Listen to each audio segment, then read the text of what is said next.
اعمال میں بھی اللہ تعالیٰ نے بعض اعمال کو بعض اعمال پر فضیلت دی ہے. اسی طرح قرآن مجید کی بعض آیات کو بعض پر فضیلت دی گئی. حالانکہ کلام سارا اللہ سبحانہ و تعالیٰ کا ہے، لیکن بعض حصہ بعض سے زیادہ برکت والا ہے. حالانکہ سب میں ہی خیر ہے، سارے میں خیر ہے. تو اسی میں سورۃ الفاتحہ کا ایک خاص مقام ہے.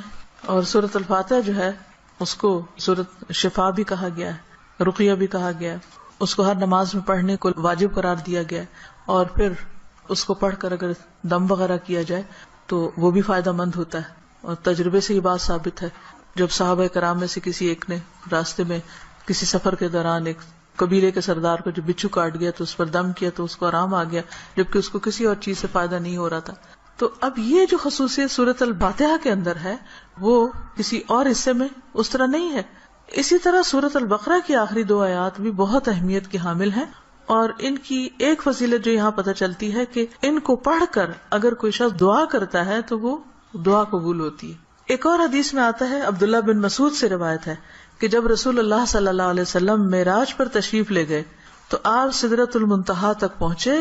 زمین سے جو کچھ بھی چڑھتا ہے وہ یہیں آ کر ٹھہر جاتا ہے، پھر لے لیا جاتا ہے، اور جو اوپر سے اترتا ہے وہ بھی یہیں ٹھہر جاتا ہے، پھر لے لیا جاتا ہے. اللہ تعالیٰ نے فرمایا یخشى السدرۃ ما یخشى، جب ڈھانپ رہا تھا سدرہ کو جو کچھ کے ڈھانپ رہا تھا. جب نبی صلی اللہ علیہ وسلم معراج پر تشریف لے گئے تو جو بیری کا درخت تھا اس کے اوپر جو روشنی تھی اس کی بات ہو رہی ہے. عبداللہ نے کہا کہ سونے کے پتنگے تھے وہ جو اوپر چھا رہا تھا.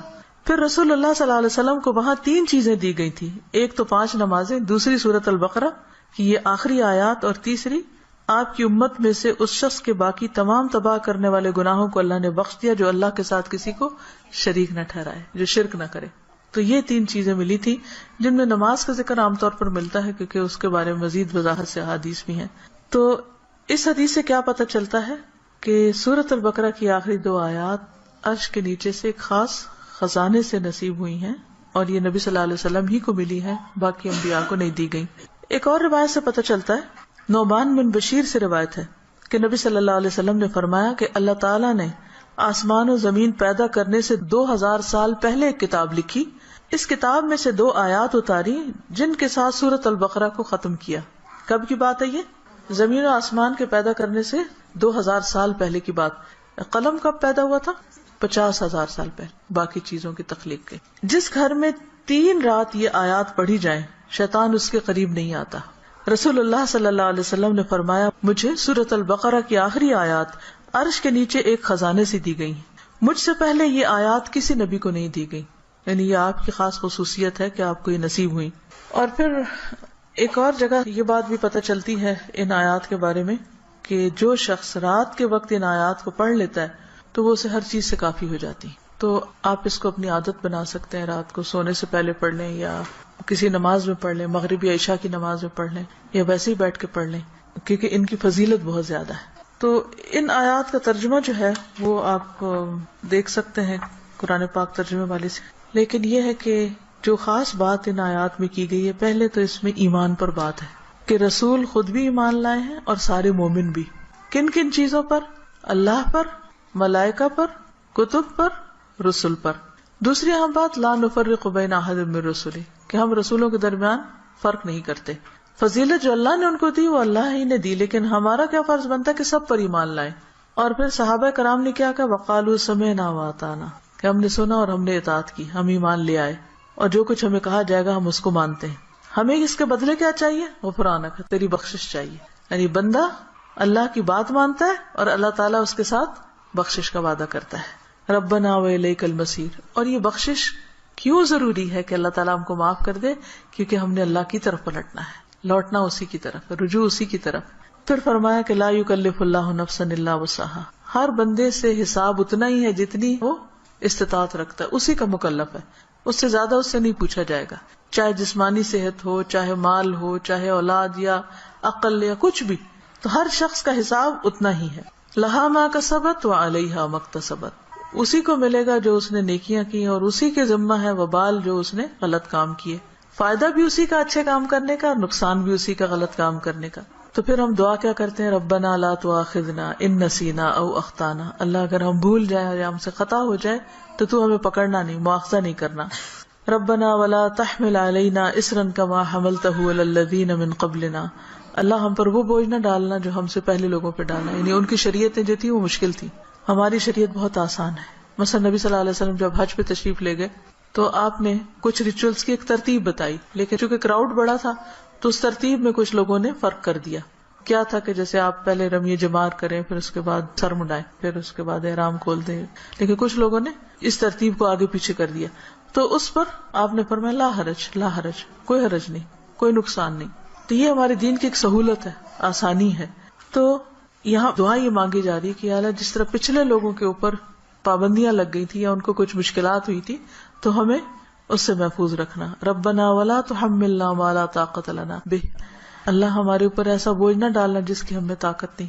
ہم دیکھیے کہ اگر ہم امن سے ہیں، سلامت ہیں، ہم سانس لے رہے ہیں، کھا پی رہے ہیں، جس کا مطلب اللہ کی رحمت ہے ہم پر. کوئی بھی چیز آپ دیکھیں کہ کسی وقت بھی آؤٹ آف کنٹرول ہو سکتی. سورج کسی وقت آؤٹ آف کنٹرول سے، ستارے آپس میں ٹکرا سکتے ہیں، زمین کے اندر سے لاوا ابل سکتا ہے، زلزلہ آ سکتا ہے. انسان کسی کام کرنے کی سکت نہ رکھے، بیٹھے بٹھائے اس کو کچھ ہو سکتا ہے. اس کے بولنے کی قوت، اس کے دیکھنے کی، اس کے سننے کی کچھ بھی چھن سکتی ہے. تو اللہ تعالیٰ سے ہم دعا کرتے کہ یا اللہ ہم پر وہ بوجھ نہ ڈال جس کے اٹھانے کی ہمیں سکت نہیں، یعنی ایسی کسی آزمائش میں نہ ڈالنا کہ جس سے ایمان جانے کا خطرہ ہو. کچھ دن پہلے مجھے کسی نے فون کیا اور بتایا کہ فلاں جگہ پر جو لوگ قید ہوئے تھے ان میں سے ایک کو 40 سال کی قید و مشقت کی سزا سنائی گئی. جگہ کا نام میں ویسے نہیں لے رہی کہ پھر پن پوائنٹ ہو جاتا ہے کہ کہاں کی بات. تو میری بیٹی نے کہا کہ میرے ذہن سے یہ بات اتر ہی نہیں رہی، کیونکہ جو اس آدمی کی بیوی تھی اس نے فوراً ہی کھلا لے لی کہ میں تو اتنا ویٹ نہیں کر سکتی، اور حالانکہ اس کی بچی بھی تھی چھوٹی. اور 40 سال تک کون جیتا ہے ماں باپ میں سے، بہن بھائیوں میں سے، کہ جو اس کو پیچھے ملنے کے لیے جائیں.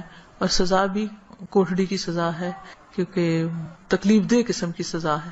تو وہ کہتے اس شخص کی بیوی نے خود آ کے بتایا کہ میں یعنی کہ کس طرح یہ سب کچھ ہوا اور کیسے وہ پکڑا گیا اور کیسے سزا ہوئی، کس طرح میں نے خلا لے لی اور اب میں خود ارن کر رہی ہوں، اپنا زندگی چلا رہی ہوں. کہتی کہ مجھے جو چیز بہت زیادہ ڈسٹرب کر رہی ہے وہ یہ کہ دنیا میں بھی بعض اوقات لوگوں پر ایسی بڑی بڑی تکلیفیں آ جاتی ہیں کہ جس میں سارے ہی ساتھ چھوڑ جاتے ہیں. تو قبر میں کیا ہوگا، جہنم میں کیا ہوگا، کوئی حال نہیں پوچھنے آئے گا.